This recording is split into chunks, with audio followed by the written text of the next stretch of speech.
Well, we're going to be making our insole. Um, Insoles are usually made out of full thickness shoulder leather. You could also make it out of back. Today I'm going to be making it out of back leather that's rather hard, that's leather that's intended for building up a heel or building an outsole. And it's definitely a harder leather to work. It's stronger than shoulder, but I would prefer it if you use shoulder because it's safer to work with. You actually have to be pretty dexterous to cut a feather, carve a feather into outsole. It'll work though in a pinch, and I don't want to hold the video series up or the project shoe, so I'm going to be making it out of back leather today instead of shoulder leather. But anyway, a couple notes on cutting. So I've traced a shape that's generously proportioned larger than it needs to be so that I have plenty of leather. And you have to be very careful when you have a sharp blade and you're cutting this thick leather. It can be easy to hurt yourself. So you try to hold it like I am and use like a drawing motion. You know, don't like push really hard. One rule that I personally have for safety is if you're using a lot of strength, you're doing something wrong, and you're going to get a trip to the hospital because you're pushing hard and then the blade might cut you. So just nice and easy does it. You shouldn't be pushing into the leather. You should be gently like pulling the blade through the leather like almost like a drawing motion, and that will get it done. All right. This is going to get soaked in water, and it will become soft and workable for carving the feather. So I'm going to immerse this in water.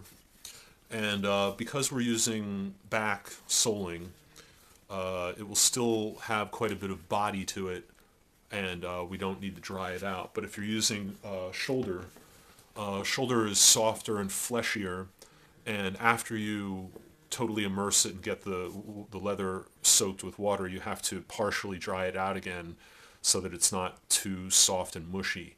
You can almost make it so that it's nearly gelatinous in texture, and you don't want that. But with this with this really strong leather, it won't be an issue at all. I can make it as wet as I want it to be.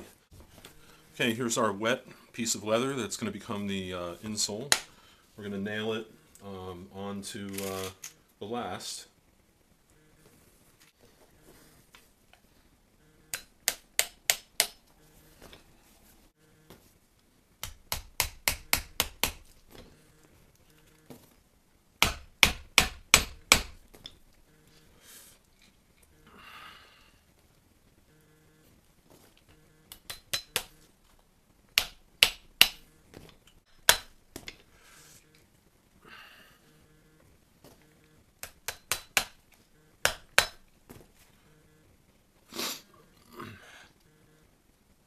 Okay, I've hammered nails all over it to get it to move in the shape of the last, and now I'm going to start hitting it with the shoemaking cobbler's hammer, French hammer.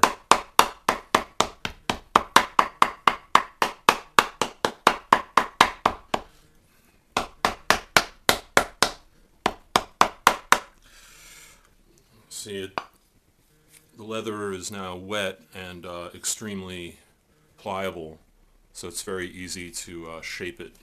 So I'm going to shape it first, and then I'm going to cut it on the feather line. The feather line is the point at which the last transitions to the bottom of it.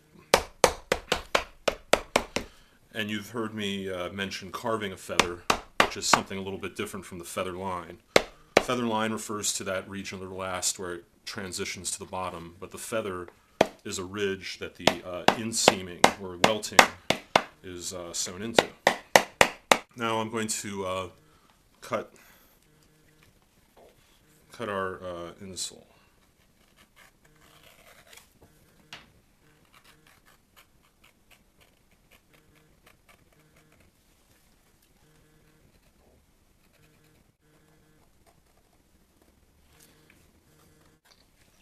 If you were trying to do this while the leather was dry, it would be extremely dangerous and it would be extremely hard. Not impossible.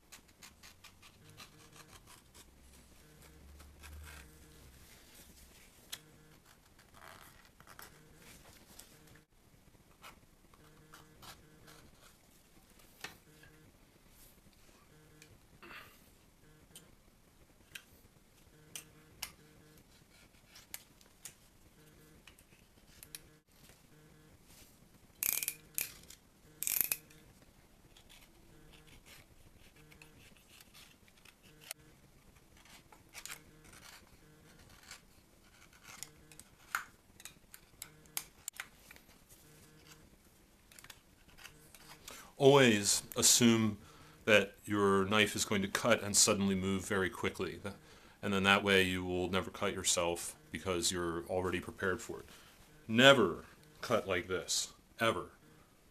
You will end up in the hospital. You will slip and you will cut your finger off. Cut where you pull in a drawing manner like this, and you're not going to cut yourself. And you'll be better at cutting. I'm avoiding these nails here, so it's a little slow going.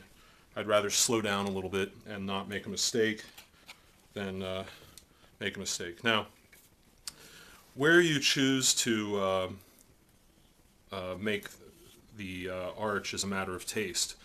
On this pair, I want to demonstrate how to make a very narrow London waist, so I'm really bringing in a lot.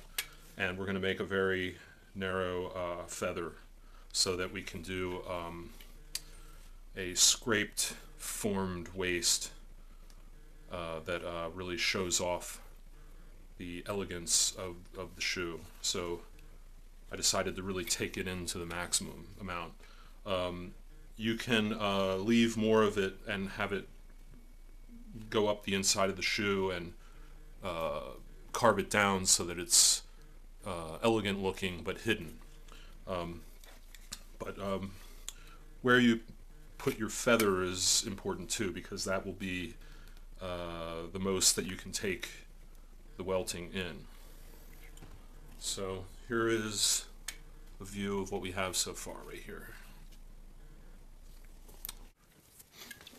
Alright, I've drawn the outline of the feather only a couple millimeters deep around the insole.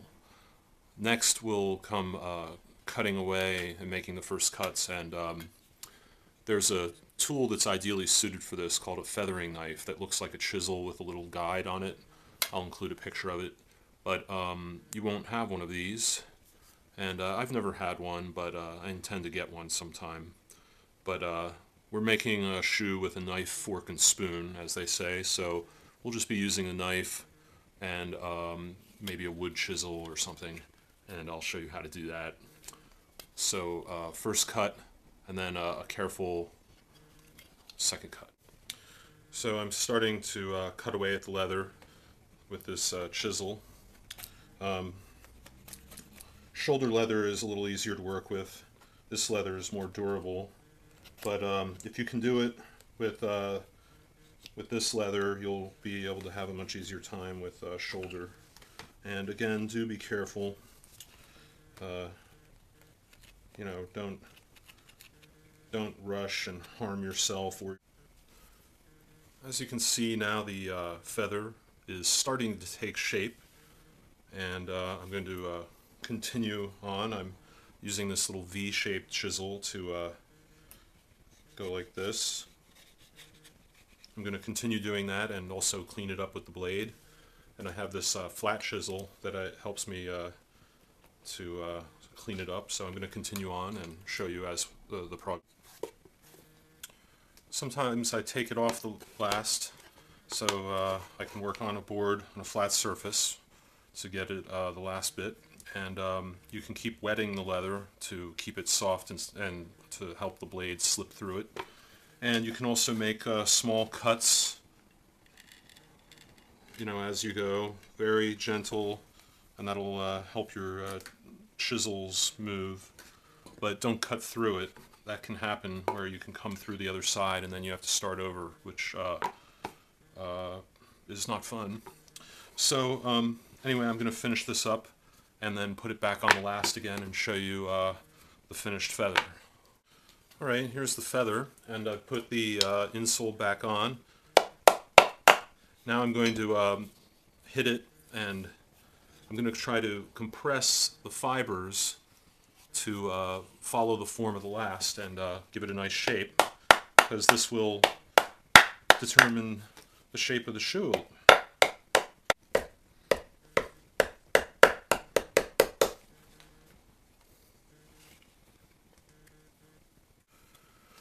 So here is the completed insole.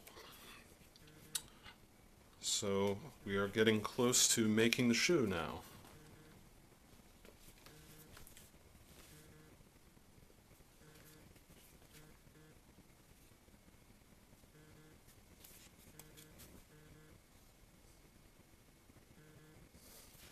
All right. Well, our next step will be lasting the shoe for the second time, where I'll go over the technique of lasting, and then we have to put the stiffeners in. So this has been Andrew Wrigley. I hope this has been some help to you, and keep clicking and skiving.